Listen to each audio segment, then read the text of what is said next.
Today, we're going to talk about decisions. And the first question I have for you is, have you ever made a decision, big or small, that had an exponential effect days, weeks, or maybe years later? An effect maybe that changed your community, changed your city, or someday may change the world. So I just finished a book. It's called The Traveler's Gift by Andy Andrews. If you haven't had a chance to read this book, I highly recommend you pick this one up. So I want to tell a story that came out of this book. And the scene starts on Little Round Top at the Battle of Gettysburg during the Civil War. The Union Army Regiment, the 20th Maine, defending Little Round Top was commanded by a school teacher named Colonel Joshua Chamberlain. Now, his unit, the 20th Maine, had defeated a Confederate attack 5 times, repelled up the hill the Confederate attack 5 times. His men were tired, they were exhausted, they were outnumbered, and they were down to 2 musket balls apiece. Think about that, 2 musket balls apiece. And here comes the Confederate Army again. All of Chamberlain's advisors counseled retreat. Everybody around him said, "Hey, sir, this isn't good. We've got to go." But Chamberlain knew the stakes, and he knew his orders. His orders were to hold the line. This was to hold the far left flank of the Union Army.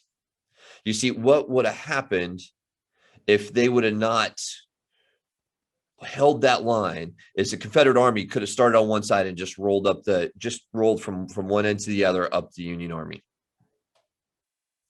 As he's standing there, he recognized that his indecision, because there was a pause, there was a moment where he went, "What do I do?" And he recognized that indecision at that moment in time was the same as running away. So what were his orders? Fix bayonets. Charge. Chamberlain pulls out his saber, leads the charge, down they go. The Confederate attack was defeated. The 20th Maine held the line and captured 2 Confederate regiments all in the process. You see, this one decision to fix bayonets and charge prevented the Union Army from being outflanked and potentially losing the battle and arguably the Civil War.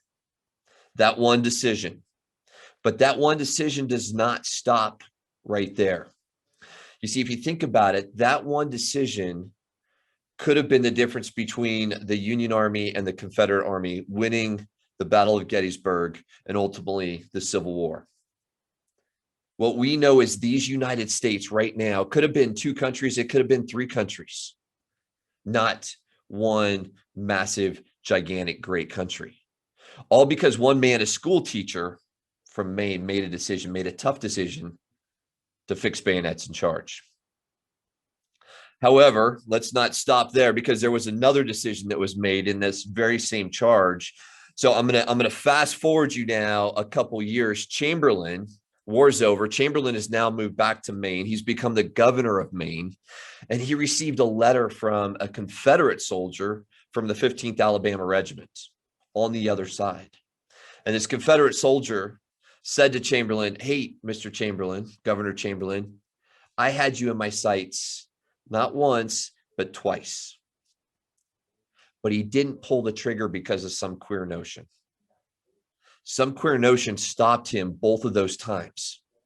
So here we now have another decision made by another person so small not to pull the trigger and dispatch Chamberlain, and ultimately led to the Union Army winning the war. Our country as we know it is these United States and not 2 or 3 countries.